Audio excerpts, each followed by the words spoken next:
ഈ രാത്രിയിലത്തെ ഭക്ഷണം നാക്കെ വെക്കാൻ കൊള്ളത്തില്ലായിരുന്നു. ഒരുമാതിരി വേഗാത്ത അരിയും കുഴമ്പ് പോലത്തെ കോഴിക്കറിയും.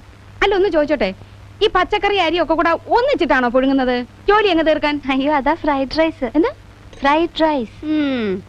എന്തു കുന്തോ. ഇത് വീട്ടിലോ മറ്റോ ആയിരുന്നെങ്കിൽ എന്റെ പപ്പൻ ചേട്ടൻ SI എടുത്ത് മുഖത്തോട്ടൊരു ഒറ്റ ഏറിഞ്ഞേന്. പാവം പിള്ളേര് ഉണ്ടാക്കി കൊടുക്കുന്നതല്ലേ തിന്നാൻ പറ്റുള്ളൂ.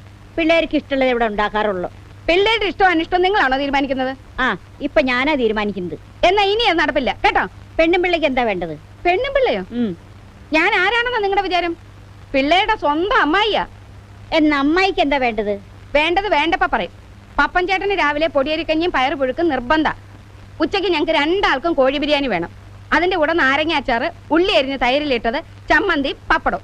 എടി ക്ലാരേ, എന്താ അമ്മച്ചി? നിന്റെ കാര്യം ആലോചിക്കുമ്പോൾ അമ്മച്ചിക്ക് വിഷമം. എന്ത് വിഷമം? നിന്റെ കെട്ട് കഴിയുന്നതിന് മുമ്പ് മിക്കവാറും അമ്മച്ചി ജയിലിൽ പോണ്ടി വരും മോളെ.